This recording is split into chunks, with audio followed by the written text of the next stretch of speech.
ನಮಸ್ಕಾರ ಸ್ನೇಹಿತರೆ. ಇವತ್ತು ನಾನು ನಿಮಗೆ ಒಂದು ಪುಟ್ಟ ಕಥೆಯನ್ನು ಹೇಳುತ್ತೇನೆ. ಒಂದು ಕಾಡಿನಲ್ಲಿ ಒಂದು ಬಲಿಷ್ಠವಾದ ಸಿಂಹ ವಾಸಿಸುತ್ತಿತ್ತು. ಅದು ತನ್ನ ಕೈಗೆ ಸಿಕ್ಕ ಸಿಕ್ಕ ಪ್ರಾಣಿಗಳನ್ನು ಬೇಟೆಯಾಡಿ ತಿಂದು ತುಂಬ ದಷ್ಟಪುಷ್ಟವಾಗಿ ಬೆಳೆದಿತು. ಇತರ ಪ್ರಾಣಿಗಳು ತನ್ನ ಜೀವ ಭಯದಿಂದ ಬದುಕುತ್ತಿದ್ದವು. ಹೀಗೆ ನಮ್ಮನ್ನು ಹೇಗೆ ರಕ್ಷಿಸಿಕೊಳ್ಳುವುದು ಎಂದು ಯೋಚಿಸುತ್ತಿದ್ದವು. ಹೀಗೆ ಒಂದು ದಿನ ಎಲ್ಲ ಪ್ರಾಣಿಗಳು ಸೇರಿಕೊಂಡು ಒಂದು ಸಭೆಯನ್ನು ಮಾಡಿದವು. ಸಭೆಯಲ್ಲಿ ನರಿಯು ಒಂದು ಉಪಾಯವನ್ನು ಹೇಳಿತು. ನರಿಯು ಪ್ರಾಣಿಗಳ ಜೊತೆ, ಸಿಂಹವು ತನಗೆ ಸಿಕ್ಕ ಪ್ರಾಣಿಗಳನ್ನು ಕೊಂದು ತಿನ್ನುತ್ತಿದ್ದರೆ ನಾವೆಲ್ಲ ಹೇಗೆ ನೆಮ್ಮದಿಯಾಗಿ ಇರುವುದು? ಇದಕ್ಕೆ ಏನಾದರೂ ಒಂದು ಉಪಾಯವನ್ನು ಮಾಡಬೇಕು ಎಂದು ಹೇಳಿತು.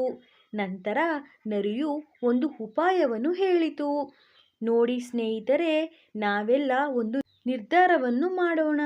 ಸಿಂಹವು ಎಲ್ಲ ಪ್ರಾಣಿಗಳನ್ನು ಬೇಟೆಯಾಡುತ್ತಿದೆ. ಆದ್ದರಿಂದ ನಾವೇ ಪ್ರತಿದಿನ ಅದಕ್ಕೆ ಒಬ್ಬೊಬ್ಬರಂತೆ ಆಹಾರವಾಗೋಣ. ಅದರಿಂದ ನಾವು ಸ್ವಲ್ಪ ನೆಮ್ಮದಿಯಿಂದ ಇರಬಹುದು ಎಂದು ಹೇಳಿತು. ಅದಕ್ಕೆ ಎಲ್ಲ ಪ್ರಾಣಿಗಳು ಸೇರಿ ಒಪ್ಪಿಕೊಂಡವು.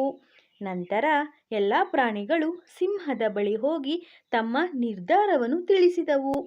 ಸಿಂಹವು ತನ್ನ ಮನಸ್ಸಿನಲ್ಲಿ ಆಲೋಚಿಸಿತು, ಹೌದು ಅಲ್ಲವೇ, ನಾನೇಕೆ ಬೇಟೆಯಾಡಿ ಕಷ್ಟಪಡಬೇಕು? ಇವರೇ ನನಗೆ ಪ್ರತಿದಿನ ಆಹಾರವಾಗಿ ಬರುತ್ತಾರೆ ಅಲ್ಲವೇ? ಇದರಿಂದ ನಾನು ನೆಮ್ಮದಿಯಿಂದ ಇರಬಹುದು ಎಂದು ಯೋಚಿಸಿತು.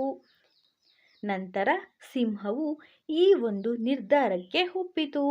ನಂತರ ಎಲ್ಲ ಪ್ರಾಣಿಗಳು ಪ್ರತಿದಿನ ಒಬ್ಬೊಬ್ಬರಾಗಿ ಅದಕ್ಕೆ ಆಹಾರವಾಗಿ ಬರುತ್ತಿದ್ದರು. ಹೀಗೆ ಒಂದು ದಿನ ಒಂದು ಪುಟ್ಟ ಮೊಲದ ಸರದಿ ಬಂದಿತು. ಅದಕ್ಕೆ ಸಾಯಲು ಇಷ್ಟ ಇರಲಿಲ್ಲ. ಇನ್ನು ಬದುಕಬೇಕು ಎಂಬ ಆಸೆ ತುಂಬ ಇತ್ತು. ಏನು ಮಾಡುವುದು? ಈ ಸಿಂಹದ ಬಳಿ ಹೇಗೆ ನನ್ನನ್ನು ಕಾಪಾಡಿಕೊಳ್ಳುವುದು ಎಂದು ಯೋಚಿಸುತ್ತಾ ಬರುವಾಗ ಅದಕ್ಕೆ ಒಂದು ಉಪಾಯ ಹೊಳೆಯಿತು. ನಂತರ ಅದು ನಿಧಾನವಾಗಿ ಸಿಂಹದ ಬಳಿಗೆ ಬಂದಿತು. ಸಿಂಹವು ತುಂಬ ಹಸಿವು ಇರುವುದರಿಂದ ಕೋಪಗೊಂಡಿತು. ಏಕೆ ಇಷ್ಟು ತಡವಾಗಿ ಬಂದೆ ಎಂದು ಸಿಂಹವು ಗರ್ಜಿಸುತ್ತಾ ಕೇಳಿತು. ಅದಕ್ಕೆ ಮೊಲದ ಮರಿಯು, ಮಹಾರಾಜರೇ, ನಾನು ಬೇಗನೆ ಬರುತ್ತಿದ್ದೆ. ಆದರೆ ದಾರಿಯಲ್ಲಿ ಇನ್ನೊಂದು ಸಿಂಹ ನನ್ನನ್ನು ತಡೆಯಿತು.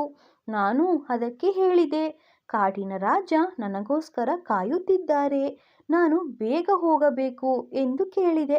ಆದರೆ ಆ ಸಿಂಹವು, ಕಾಡಿನ ರಾಜ ನಾನು, ನನ್ನ ಬಿಟ್ಟರೆ ಯಾರೂ ಕಾಡಿನ ರಾಜ ಇಲ್ಲ ಎಂದು ಹೇಳಿತು. ಅದಕ್ಕೆ ಸಿಂಹವು ಕೋಪಗೊಂಡು, ಹೌದೇ, ಎಲ್ಲಿದೆ ಅದು ಎಂದು ಕೇಳಿತು. ಹೌದು ಮಹಾರಾಜರೇ, ಆ ಸಿಂಹವು ನಿನ್ನ ಕಾಡಿನ ರಾಜ ಇದ್ದರೆ ಕರೆದುಕೊಂಡು ಬಾ ಎಂದು ಹೇಳಿತು. ನಂತರ ಈ ಸಿಂಹಕ್ಕೆ ತುಂಬ ಕೋಪ ಬಂದಿತು. ನಡಿ, ತೋರಿಸು ಅದು ಎಲ್ಲಿದೆ ಎಂದು ಹೇಳಿತು. ಅದಕ್ಕೆ ಮೊಲದ ಮರಿಯು ಅದನ್ನು ಕರೆದುಕೊಂಡು ಹೋಯಿತು. ಮಹಾರಾಜರೇ, ನಾನು ಹೇಳಿದ ಸಿಂಹ ಆ ಬಾವಿಯಲ್ಲಿ ಇದೆ ಎಂದು ಹೇಳಿತು. ಆ ಬಾವಿಯ ಒಳಗೆ ಇಣುಕಿ ನೋಡಿತು. ಅದರಲ್ಲಿ ಅದರ ಪ್ರತಿಬಿಂಬ ನೋಡಿ ಇನ್ನೊಂದು ಸಿಂಹ ಇದೆ ಎಂದು ಭಾವಿಸಿ ತುಂಬ ಕೋಪದಿಂದ ಗರ್ಜಿಸಿತು. ನಂತರ ಬಾವಿಯ ಒಳಗೆ ಜಿಗಿಯಿತು. ತನ್ನ ಮೂರ್ಖತನದಿಂದ ತನ್ನ ಪ್ರಾಣವನ್ನು ಕಳೆದುಕೊಂಡಿತು. ನಂತರ ಮೊಲದ ಮರಿಯು ತನ್ನ ಜೀವವನ್ನು ಉಳಿಸಿಕೊಂಡು ನೆಮ್ಮದಿಯಿಂದ ಮತ್ತೆ ಕಾಡಿಗೆ ಹಿಂತಿರುಗಿತು. ಅಲ್ಲಿ ಎಲ್ಲ ಪ್ರಾಣಿಗಳಿಗೂ ನಡೆದ ವಿಷಯವನ್ನು ತಿಳಿಸಿತು. ನಂತರ ಎಲ್ಲ ಪ್ರಾಣಿಗಳು ಸಂತೋಷಪಟ್ಟವು. ಈ ಒಂದು ಪುಟ್ಟ ಮೊಲದ ಮರಿಯು ತನ್ನ ಉಪಾಯದಿಂದ ತನ್ನ ಪ್ರಾಣವನ್ನು ಉಳಿಸಿಕೊಂಡಿತು.